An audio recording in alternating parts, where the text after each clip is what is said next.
isang mainit at naglalagablab na mga kapapasok na balita.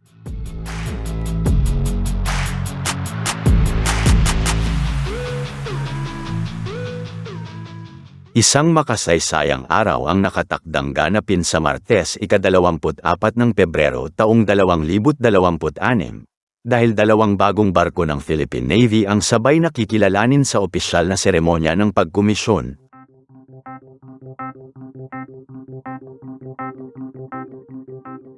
Ang mga ito ay ang BRP Raja Sulaiman, PS-20, ang pinakauna sa bagong klase ng Offshore Patrol Vessel, OPV, at ang BRP Audrey Banyares, PJ-910, ang huling barko ng Acero-class Fast Attack Interdiction Craft, FAIC, ng hukbong dagat.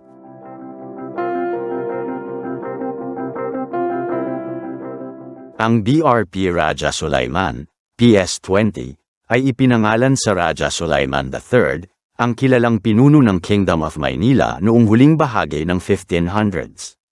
Isa siya sa mga huling tagapagtanggol ng katutubong pamahalaan ng Maynila laban sa pananakop ng mga Kastila sa ilalim ni Miguel Lopez de Legazpi. Ang pangalan ng barko ay sagisag ng diwa ng katapangan, kalayaan, at di natitinag na diwa ng mga Pilipinong handang ipagtanggol ang bayan laban sa anumang pananakop.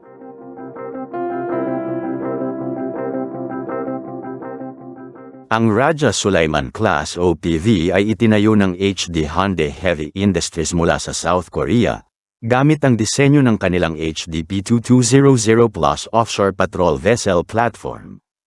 Ang disenyo nito ay isang makabagong bersyon ng mga barkong pangbantay dagat na kayang magsagawa ng matagalang operasyon sa karagatan.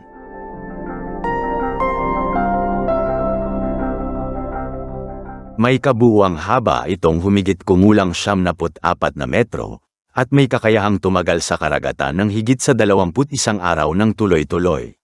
Dinisenyo ito upang magsilbing multi-mission platform, ibig sabihin, maaari itong gamitin sa iba't ibang tungkulin tulad ng maritime patrol, search and rescue, anti-piracy, humanitarian assistance, at maritime law enforcement operations.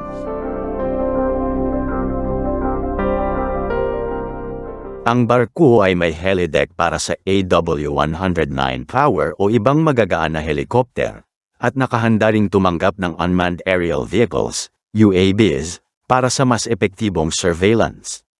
May kakayahan din itong magdala ng RHIBs, Rigid Hull Inflatable Boats, para sa mabilisang pagtugon sa mga operasyon sa dagat.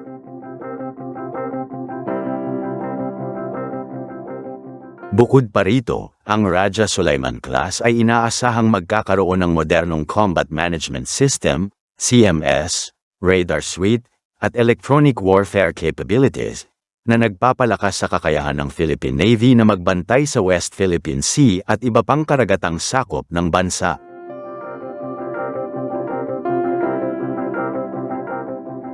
Samantala, ang BRP Audrey Banyares, PJ-910, ay huling unit ng Acero-class Fast Attack Interdiction Craft, FAIC, isang serye ng maliliit ngunit makapangyarihang barkong pandigma na itinayo sa ilalim ng FAIC, Missile Acquisition Project ng Philippine Navy.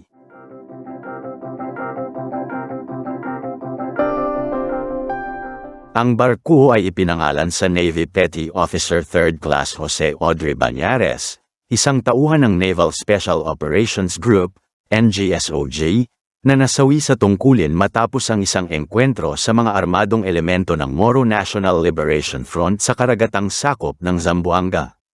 Ang pagpapangalan sa kanya ay isang marangal na pagkilala sa kabayanihan ng mga sundalong Pilipinong nag-aalay ng buhay para sa katahimikan ng bansa. Ang Acero Class, na hango sa disenyo ng Shaldeg Mark V, ay produkto ng Israel Shipyards Limited. May haba itong humigit kumulang 32 metro, at dinisenyo para sa high-speed interception at littoral warfare, o pakikidigma sa mga mabababaw na bahagi ng karagatan tulad ng mga baybayin at kipot. Isa sa mga natatanging katangian ng Acero class ay ang kakayahan nitong magdala ng surface-to-surface missiles, SSMs, tulad ng Spike NLOS, na nagbibigay ng pambihirang firepower para sa ganitong kaliit na sasakyang pandagat. Ang mga barkong ito ay may bilis na umaabot sa 40 knots, at kayang magsagawa ng interdiction missions, coastal defense, at special operation support.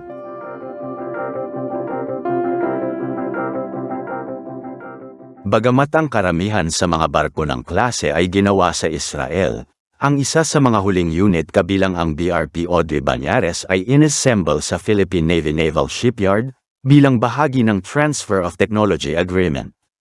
Ito ay isang hakbang tungo sa lokalisasyon ng shipbuilding capability ng Pilipinas, isang mahalagang bahagi ng pangmatagalang layunin ng bansa na magkaroon ng sariling kakayahan sa paggawa at pagkukumpuni ng mga barko ng militar. Ang pagkomisyon sa dalawang barkong ito ay bahagi ng Revised Armed Forces of the Philippines Modernization Program, partikular sa Horizon 2 Phase, 2018 hanggang 2022. Sa ilalim ng planong ito, layunin ng pamahalaan na palakasin ang kakayahang pandepensa ng bansa, lalo na sa larangan ng maritime domain awareness at territorial defense.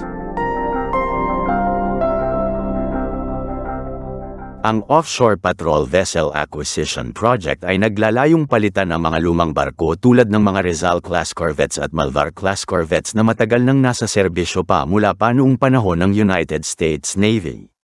Samantala, ang Fast Attack Interdiction Craft Project naman ay naglalayong bigyan ng mabilis na tugon ang Navy laban sa mga banta sa mga baybayin at karagatan ng bansa.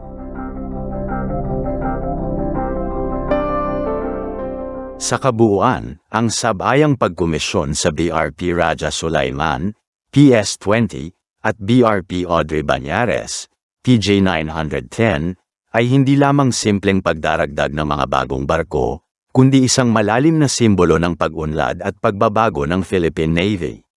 Ipinapakita nito na ang bansa ay seryosong tinatahak ang direksyon tungo sa pagiging self-reliant defense force. May kakayahang magtanggol sa sarili at makipagsabayan sa mga hukbong dagat ng rehiyon.